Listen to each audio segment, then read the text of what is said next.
Di tengah pandemi, eksekusi testing dan tracing menjadi kunci penting untuk keberlangsungan aktivitas masyarakat. Tes PCR sering jadi syarat utama dalam berkegiatan, seperti ketika mau berpergian keluar kota. Emang sih, karena berubah-ubahnya peraturan pemerintah mengenai kebijakan PCR untuk perjalanan, akhirnya membuat netizen jadi galau. Tapi, netizen jadi sibuk mengeroyok dan menuduh beberapa nama Menteri Kabinet Jokowi yang katanya terlibat dalam bisnis tes PCR. Mulai dari Menko Marves Luhut Panjaitan hingga Menteri BUMN Erick Thohir yang katanya ada keterlibatan dalam bisnis PCR melalui PT GSI.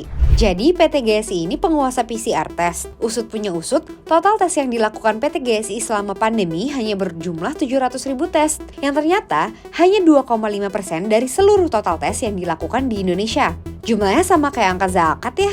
Sisanya mayoritas alias 97,5% dilakukan pihak lain. Kecil banget kan berarti? Bayangkan guys, waktu gelombang kedua pandemi COVID-19 masuk ke Indonesia, PT GSI menjadi satu-satunya yayasan yang memberikan dukungan berupa tes PCR gratis. Program sosial Swab and Save Indonesia yang dilakukan GSI Lab hingga saat ini membagikan 5.000 PCR swab gratis kepada masyarakat Indonesia yang membutuhkan, seperti masyarakat kurang mampu dan petugas garda terdepan alias frontliners yang memiliki resiko tinggi terpapar.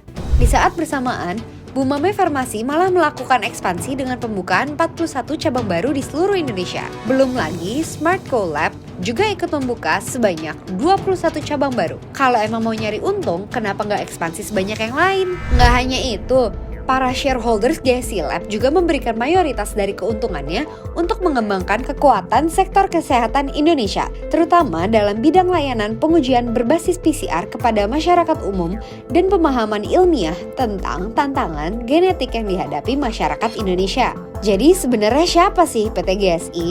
PT Genomic Solidaritas Indonesia atau GSI adalah sebuah perusahaan yang mengelola laboratorium untuk tes COVID-19. PT GSI juga lahir dari PT Toba yang hanya sebagian kecil dari sahamnya dimiliki oleh Luhut. PT Toba Bumi Energi yang berpartisipasi dalam memberikan wujud bantuan yang diinisiasi oleh rekan-rekannya dari grup Indika, Adaro, Northstar, dan lain-lain untuk membantu penyediaan fasilitas tes COVID-19 dengan kapasitas yang besar.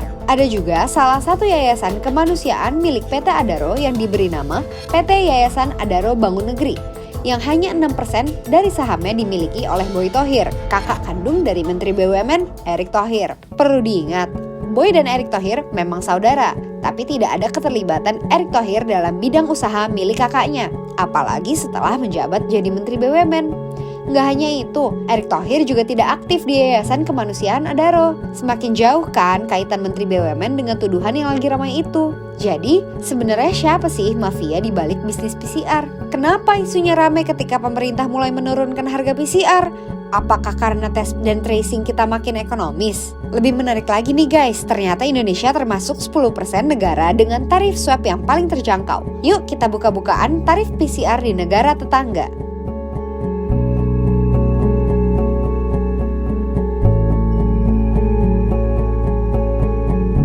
Isu atau tendensius yang kami lihat mengenai tuduhan terhadap Pak Erick Thohir terlibat dalam bisnis PCR. Kami melihat itu sangat tendensius.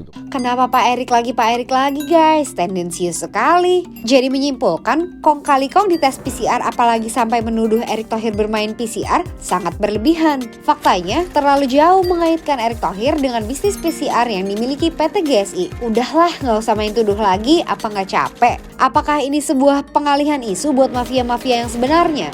Atau karena harga PCR turun jadi ngambek? Atau jangan-jangan permainan jahat politis karena ada yang ambil